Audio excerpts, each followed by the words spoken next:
우리가 보는 말씀은 우리가 세상을 살아가면서 우리 주변에 있는 많은 우리 자녀라든가 또 이제 친척들, 또 주변의 사람들, 이런 사람들을 위하여서 우리가 이 믿는 그리스도인으로서, 그죠? 그리고 또 하나님 앞에 하나님의 제자된 자로서 이 중보해야 할 일들이 많이 있잖아요. 그래서 우리는 이 중보자에 대한 이야기를 오늘 좀 해보려고 합니다. 오늘 본문 속에서 나와 있는, 이제 제가 이 말씀을 가지고 굉장히 고심을 많이 했어요. 처음에 했던 그런 제목을 지워버리고 새로 중보자의 강구라고 하는 제목으로 여러분과 함께 나누려고 합니다. 본문에서는 두 개의 사건이 오늘 우리에게 말을 하고 있거든요. 근데 이것이 두 사건에서 이 공통점이 뭘까 하는 것을 가지고 굉장히 낑낑대면서 봤어요. 근데 가만히 말씀에서 봤더니 그 26절 말씀 가운데에 강구한다 이런 말이 있고, 또 이제 32절 말씀 가운데에도 강구하거늘 하는 말이 있어요. 이 강구한다는 것은 누군가 누구를 위해서 기도해 주는 것을 말하는 거 있어요. 그래서 자기를 위해서 기도하는 것이 아니라 우리의 남을 위해서 기도하는 모습들이 여기 두 사건 속에 나타나는 것을 볼 수 있습니다. 위에 있는 24절로 30절까지의 말씀은 자기의 귀신 들린 어린 딸을 위하여 기도하는 어미의 강구가 여기에 들어있습니다. 그러니까 어머니, 그러니까 여자의 그 어머니의 강구가 들어있고, 그 다음에 여기 이 31절로 35절까지의 말씀은 어떤 이 갈릴리 호수에 있는 마을에 있는 공동체에서 자기 마을에 살고 있는 어릿한 사람이 하나 있었나 본데, 여기 보니까 귀먹고 말 더듬는 자라고 나오고 있습니다. 그를 불쌍히 여겨가지고 사람들이 그를 데리고 예수께 나오는 강구하는 모습을 우리가 볼 수가 있습니다. 그래서 이런 공동체의 모습을 또 보면서 우리가 어떻게 중보자는 하나님 앞에 그러한 간구를, 기도를 할 수 있는 사람으로 살아갈 수 있을까? 그들은 어떤 기도를 했을까라고 하는 그러한 생각들을 오늘 한번 생각해 보겠습니다. 세상은요, 참 살면 살수록 각박하고 어려워져서 대부분의 특히 우리나라 같은 경우는 이 자본주의 국가잖아요. 그러니까 이 물질 앞에서는 사람들은 이 맥을 못 써요. 그러니까 어떨 때에는 이게 형제들 간에도 말이에요, 이게 막 그냥 지돈이라고 막 뒷거라고 싸움해가지고 막 싸움을 벌이는 일들이 많이 생기고, 또 뭐 뿐만 아니라 부부간에도 막 그런 일이 벌어져서 막 재산 분할을 한다던가 막 이혼 조성하고 난리를 치는 그러한 일들을 볼 수가 있습니다. 그래서 이러한 이 각박한 세상 속 가운데에서 우리가 그러한 그런 어려움, 모두 화합하지 못하고 갈라지는, 나누어지는 이런 세상 속에서 우리는 어떻게 한 마음을 가지고 주님 앞에서 온전함으로 살아갈 수 있을까라는 생각들을 해보게 되는 거예요. 그 방법은 뭐냐면은 우리는 하나님 앞에 중보자의 사명을 감당할 줄 믿습니다. 아멘. 우리는요, 우리의 모든 주변의 사람을 보면서, 물론 나를 위하는 것, 기도하는 것은 당연히 하겠죠. 자기를 위하는 것이니까. 그렇지만은 사랑하는 아내를 위하여, 사랑하는 남편을 위해서 우리가 중보자를 할 줄 믿습니다. 상대방이 어떠한 삶을 살고 있고, 어떤 생각을 하고 있고, 어떠한 처지에 있으며, 그가 정말 필요한 것은 무엇인가, 그의 아픔이 무엇인가, 부족함이 무엇인가라고 하는 것을 항상 생각해야지만이 이 중보의 기도를 강구를 할 수 있다는 사실을 믿으시기 바랍니다. 아멘. 자녀도 마찬가지. 자녀는 뭘 내 새끼니까 항상 뭐 눈에 넣어도 아프지 않지 않습니까? 항상 품 안에 안고 싶고 저들을 잘 되게 하고 싶어 하는 것이 우리 부모의 심정을 믿습니다. 그렇죠? 그러니까 우리 자녀를 위해서도 그러한 중보자의 삶을 내가 어떻게 살 것인가라고 하는 생각들을 한번 깊이 한번 해봐야 돼요. 그뿐만 아니라 우리의 친척들이 우리 주변에 얼마나 많이 있습니까? 그렇죠?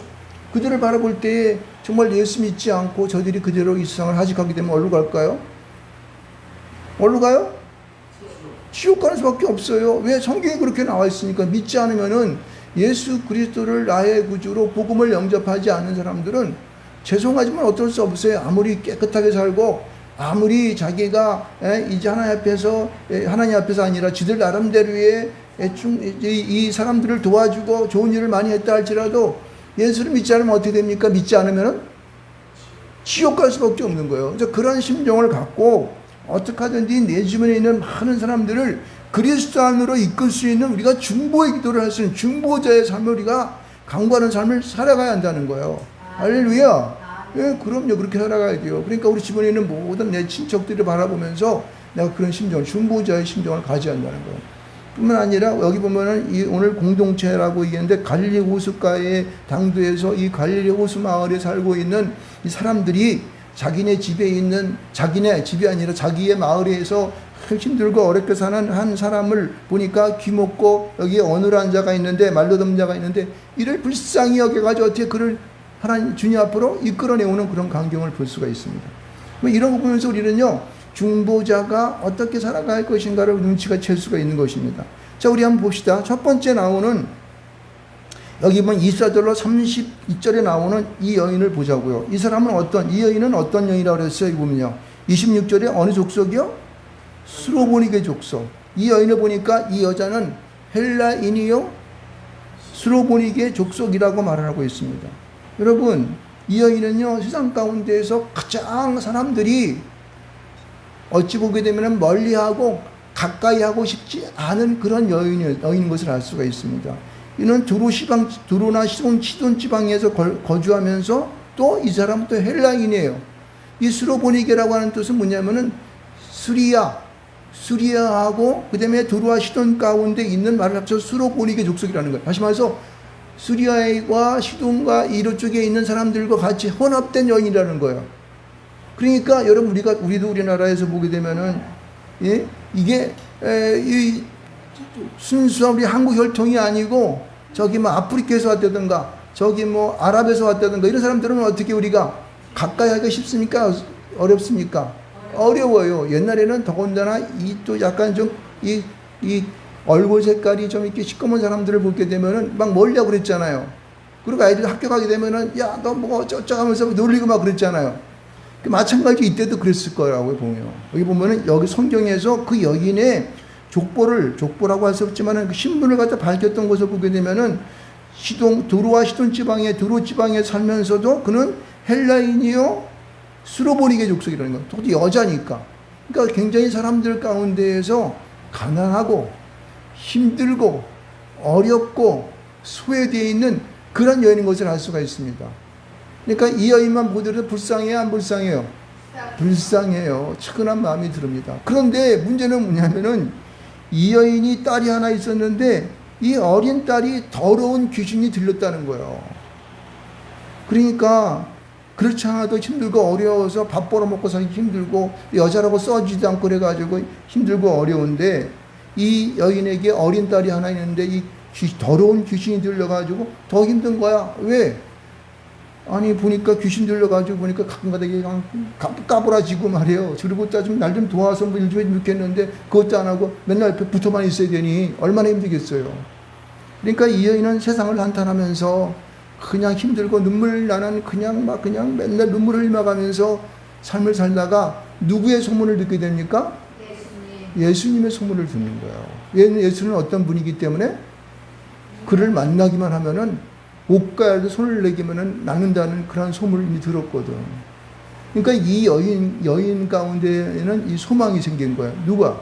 예수를 만나서 내 딸을 데려가게 되면은 고칠 수 있겠다라고 하는 그런 소망이 든 거야.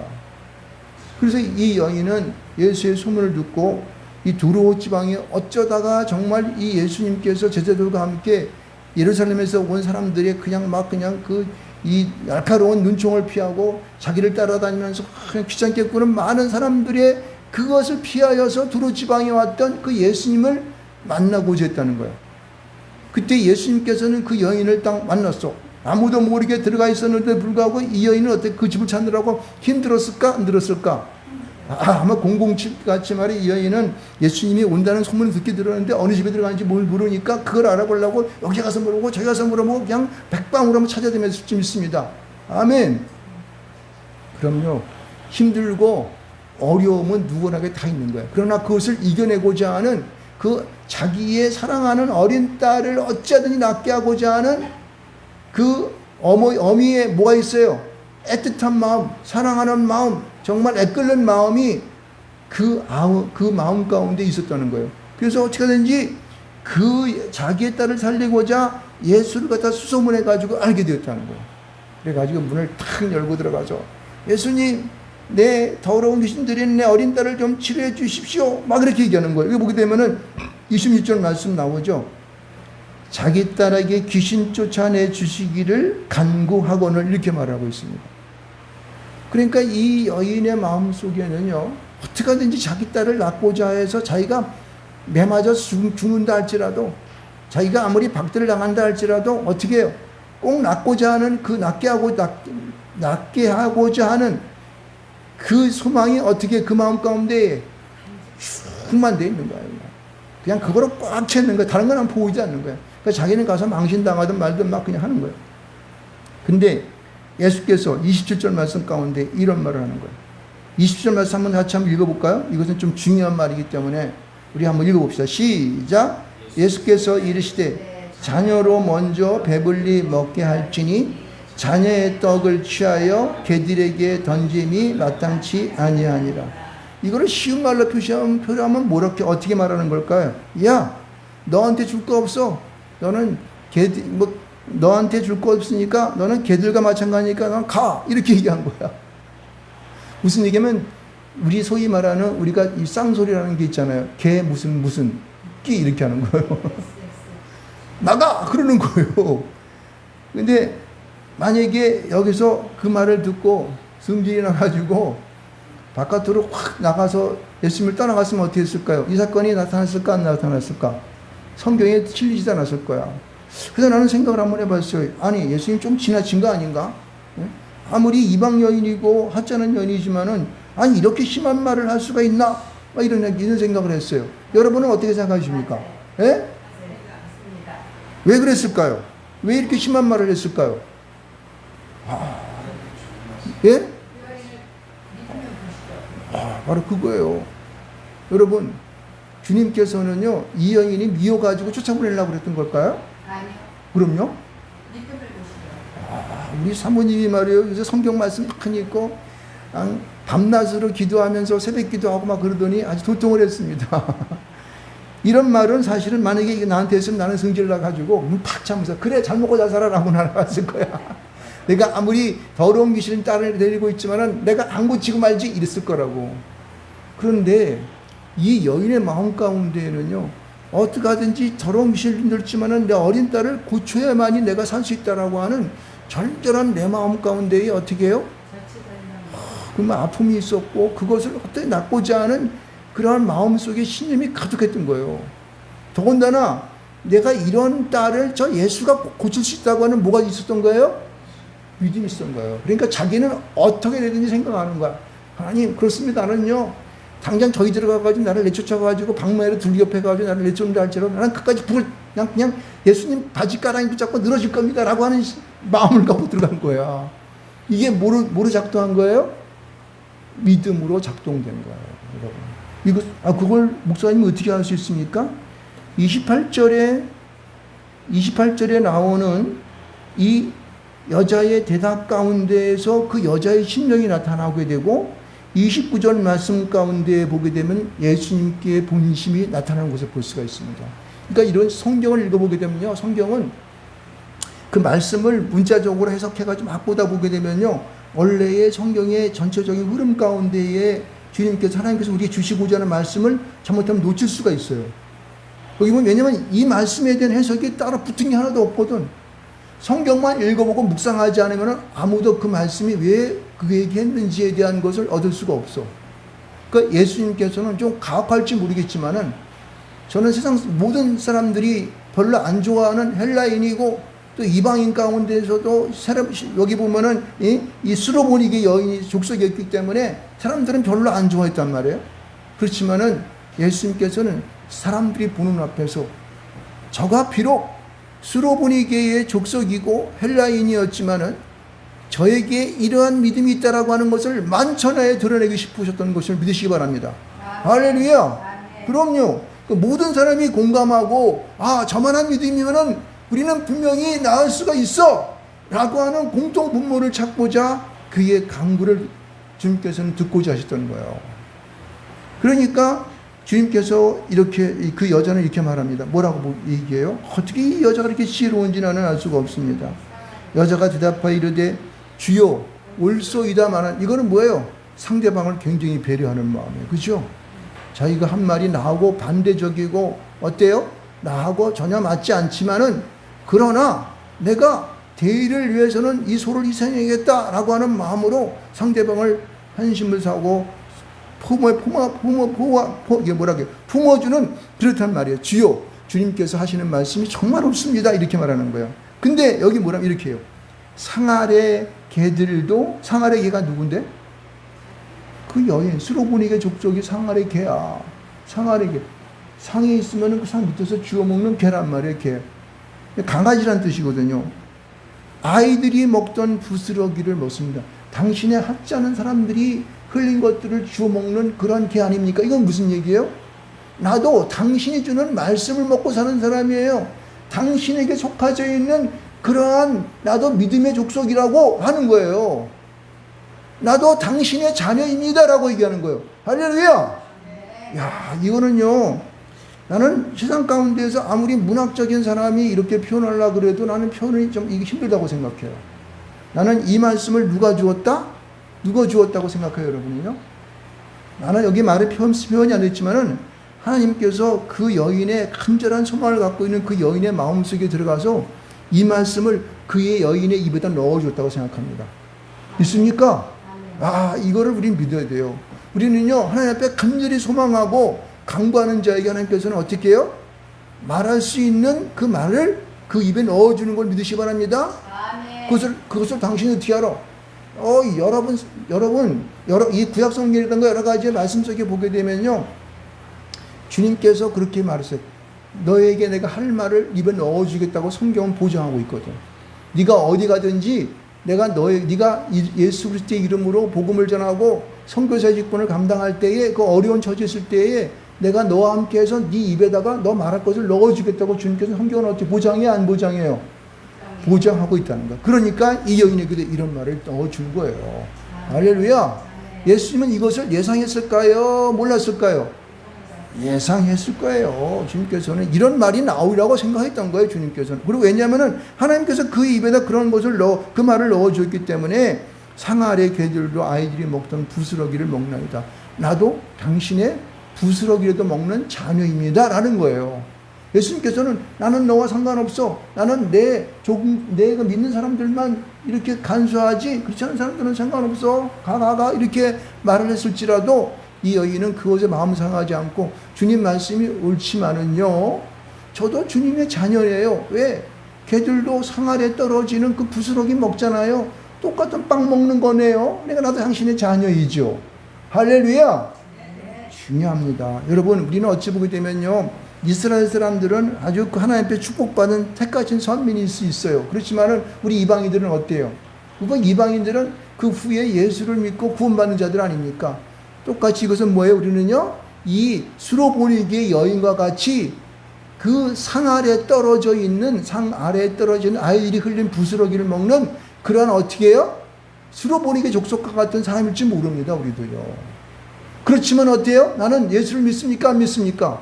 믿습니다. 할렐루야. 우리는 하나님의 자녀인 줄 믿습니다. 이 수로보니게 여기는 이것을 당당하게 주장한 거예요. 당당하게 주장하는 거예요.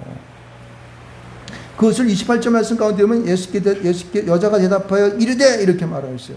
그러니까 이것은요, 조곤조곤 얘기하면 수줍어져 이렇게 얘기한 것이 아니라 아주 모든 사람이 있는 앞에서 그냥 선포적인 얘기는 이르되, 예수님 말씀하신 것처럼 너는 안 돼 라고 말했지만 아니에요. 그 말씀 모르지만 저는 주님의 자녀입니다 라고 그는 당당하게 얘기한 거예요. 할렐루야. 여러분, 이러한 우리의 담대함이 우리에게 있기를 주님을 축원드리겠습니다. 27절에 보면 예수께서 이르시되 이렇게 말했죠. 28절에 여자가 대답하여 이르되, 똑같은 강도예요. 똑같은 그러한 이제 언어적인 표현을 보게 하면 똑같은 말을 쓰고 있다는 거. 무슨 담대하게 얘기했다는 거예요. 담대하게 얘기했다는 거. 여러분, 우리에게 이런 믿음이 있기를 주님을 축원드리겠습니다. 그죠? 이렇게 담대함으로 인하여서 예수께서는 어떻게 해요? 이렇게 말했어요. 이게 보면은요, 그 말한 것을 갖다 인정해요. 이 말을 하였으니라고. 이 말을 하였어요. 무슨 말을? 담대하게 내가 당신의 자녀입니다 라고 얘기했다는 거예요. 그러니까 돌아가라 하는 게 명령이거든요. 야, 이제 됐어, 가, 이렇게 얘기하는 거예요. 그러면서 귀신이 내 딸에게서 나갔느니라 하는 거예요. 여러분, 여기서 이 여인의 이 어미의 이 더러운 귀신 들린 어린 딸이 낳게 된 것이 무엇 때문에 낳게 됐을까요? 어머니의 내가 당신의 자녀입니다라고 하는 그 담대함 때문에 그런 거예요. 그렇죠? 그러니까 이 말을 하였으니라고 그랬잖아요. 네가 그러한 네가 자녀임을 네가 스스로가 믿음을 나한테 고백했으니까라는 거예요. 그러면 그 여인의 고백이 곧 그 딸을 낳게 하는 중보의 기도가 된 거예요. 할렐루야. 여러분, 우리는 우리 주변에 많은 특히 내 자녀들을, 내 가족 가운데 있는 자녀들을 위해서 1대1로 얼마나 깊은 기도를 합니까? 그의 심령을 알고 또 여러분이 믿음을 가지고 그를 위해서 애끓는 마음으로, 불쌍히 여기는 마음으로, 그리고 그를 사랑하는 마음으로 기도합니까? 여러분의 그 기도 한마디가 어떻게 해요? 그 당신이 기도하는 그 상대를 어떻게 해요? 낫게 하는 역사가 있다는 것을 믿으시길 좀 축원드리겠습니다. 네, 바로 이겁니다. 이것이 그 딸이 귀신이 나게 돼. 돌아가라. 귀신이 내 딸에게서 나갔느니라. 가서 예수님이 뭐 안수를 했어요. 아니면 축사를 했어요. 무슨 어떻게 이상한 행동을 했습니까? 아무것도 안 했잖아요. 멀리 떨어져서만의 백부장의 믿음처럼 이러한 놀라운 중보의 역사가 나타나는 걸 믿으시기 바랍니다. 할렐루야. 예, 바로 그거예요. 그래서 이 여인이 집에 날아가 봤더니 아이가 침상에 누웠지만은 귀신이 나갔더라. 근데 여기 보면 어떻게 시험해보고 그렇다는 얘기도 없어요.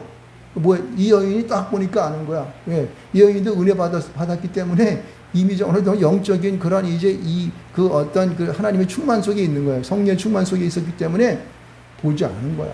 아, 정신이 온전해졌네? 안 것이죠. 할렐루야! 여러분도 이러한 개인적인 여러분의 자녀를 위한 이러한 큰 믿음을 갖고 여러분이 중보하시면서 축원드리겠습니다. 예, 여러분의 친족들, 여러분의 형제들에서 기도할 이런 마음으로 기도하셔야 돼요. 이런 마음으로 기도할 때에 주님께서는요, 그의 모든 문제들을 해결하시는 믿으시기 바랍니다. 자, 24절 30절까지는 한 어미가 개인적으로 그가 기도하는 모습을 보았습니다. 어떻게 중보하는가를 우리에게 알려줬습니다. 자, 그러면은 31절서부터 35절까지 나오는 말씀 뭐예요? 공동체적인 중보 기도를 말하는 공동체적인. 보세요. 예수님께서 그 두로와 시단 지방에서 이제 하신 다음에 또 이제 거기서 나오셔가지고 데가볼리라 그래서 10개의 집, 10개의 이제 도시예요.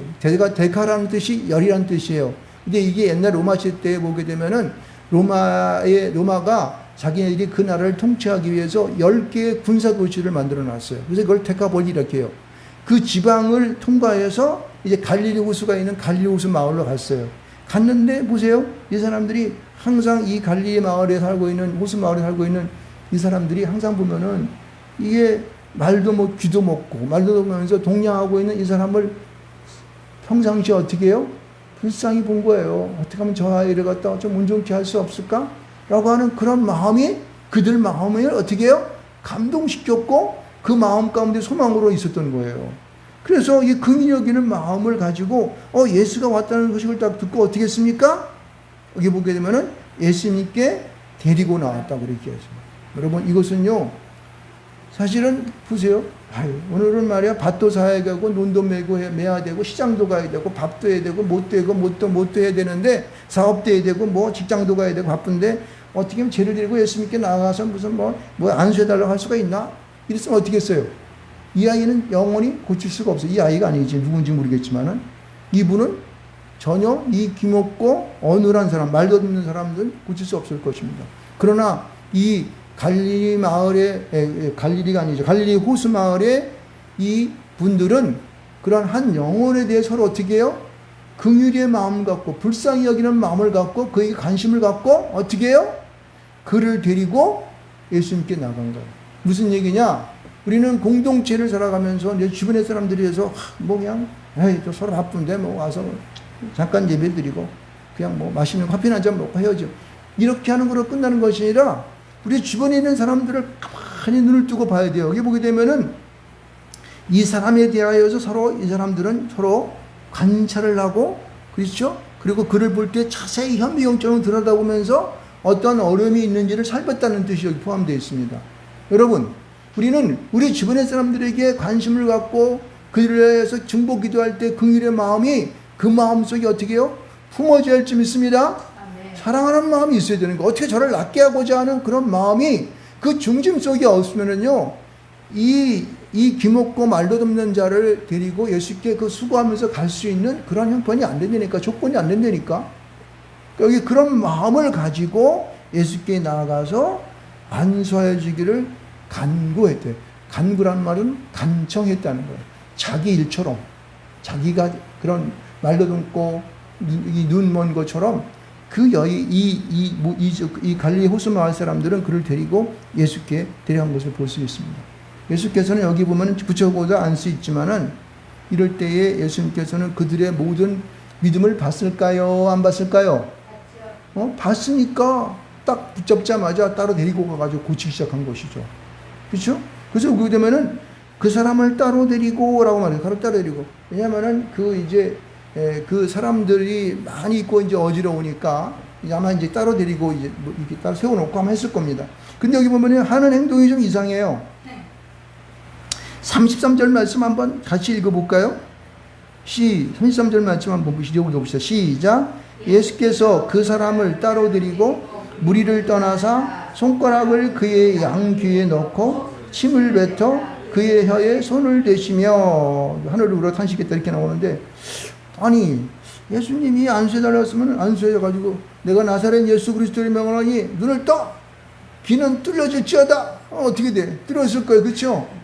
근데 예수님이 골치 아프게 이런 행동을 왜 하셨을까? 이거 이해할 수가 없네. 여러분 왜 했다고 생각합니까? 왜 했다고 생각해요? 막 침을 태태뱉 해가지고 혀에다 딱 댔어. 예? 그러니까 이거는 우리가 이해할 수가 없잖아요. 근데 이것은 보면은 이 성경이 참 보면 이게 자세하고 있는 그대로 썼다는 것을 믿습니다. 이거 싹 빼버리고 그냥 예수님께서 하늘을 우러러 탄식하시면서 에바다 그랬다. 33절을 빼더라도 아무런 어떻게 해요? 말 통한 데에 말의 흐름에는 지장이 없어요. 근데 성경은 예수님이 하셨던 그 모습 그대로 했거든요. 그럼 예수님이 이 일을 왜 하셨을까? 이 당시에 사람들 가운데는 이 침이 있지, 침. 사람의 침이 사람들을 치유한다고 하는 그러한 것이 그들의 통례적으로 사람들이 알고 있는 상식이었었어요.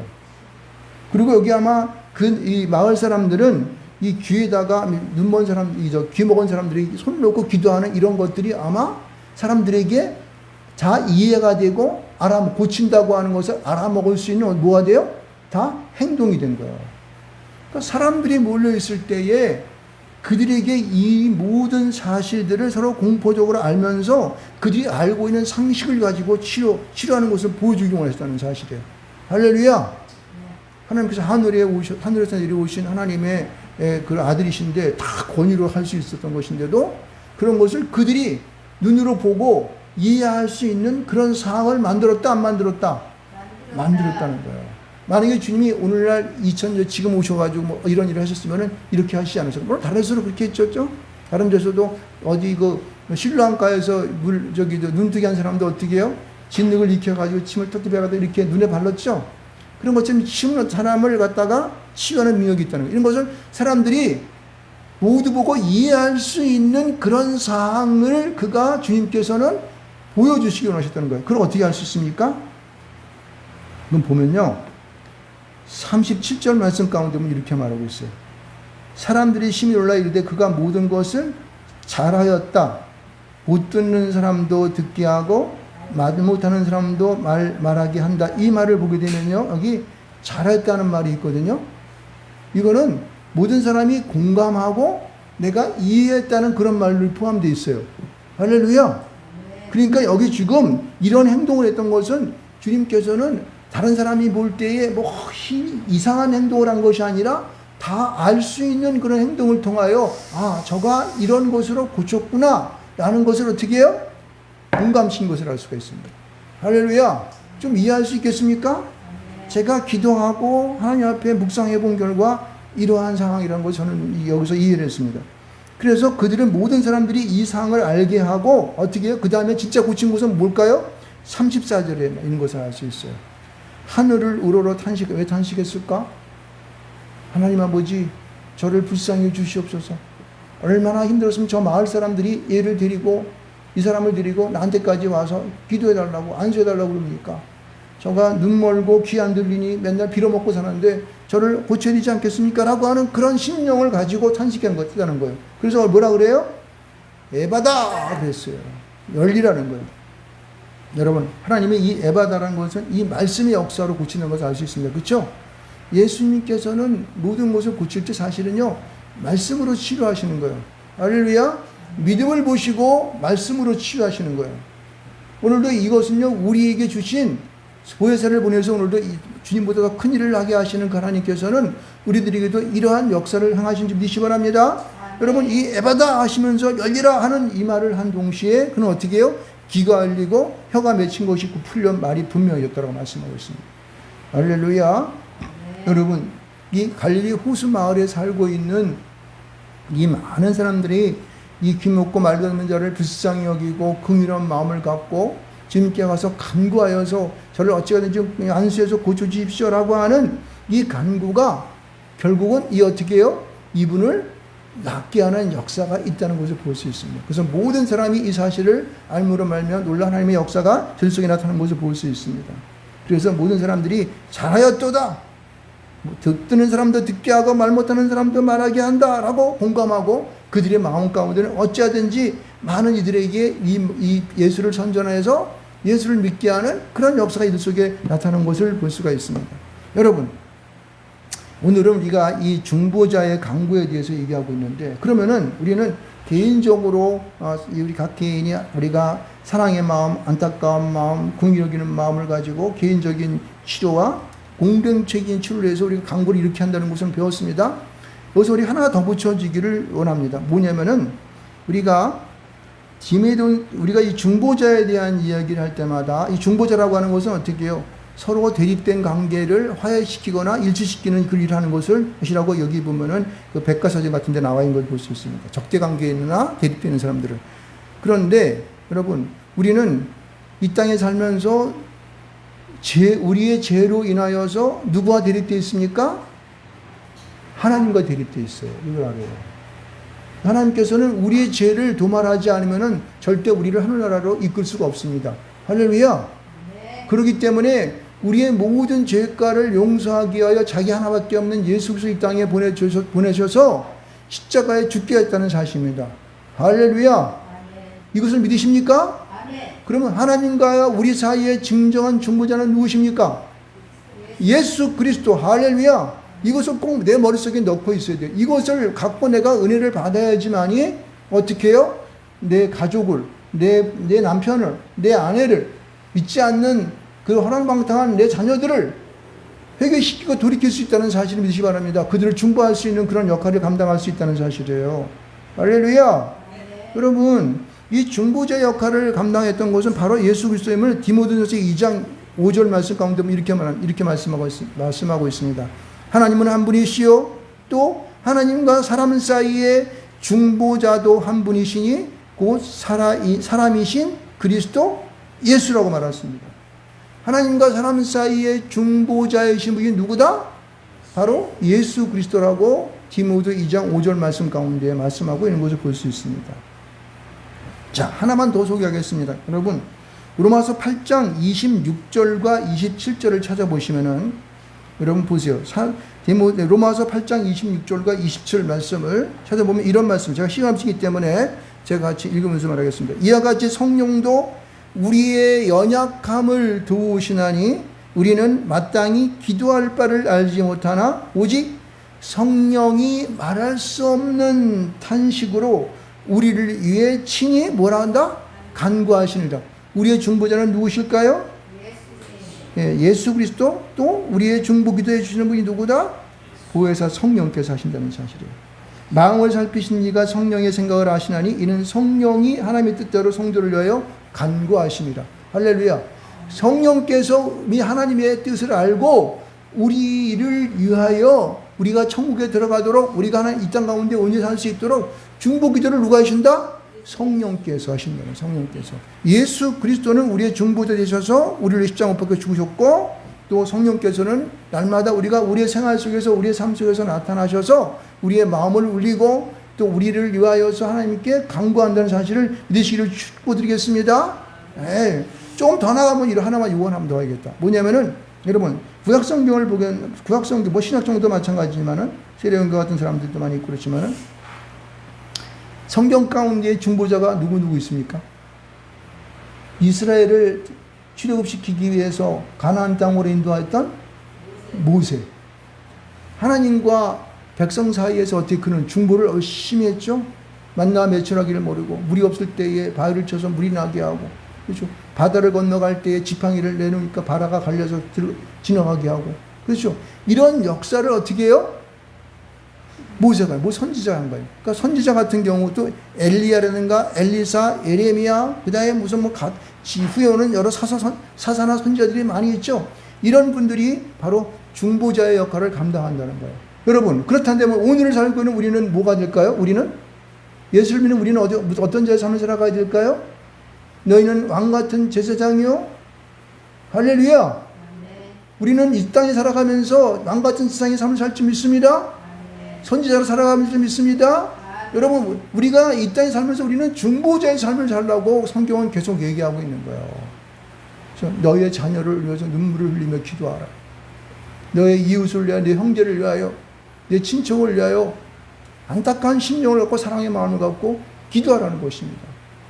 그래서 우리는 이 땅에 내가 예수를 믿는다 안 되면은 나에게 주어진 이 소명이 바로 어떻게 해요? 이 중보자의 삶을 살라고 주님께서는 마태복음 28장 가운데에, 마가복음 10장 가운데에 대사명을 우리에게 주신 줄 믿습니다.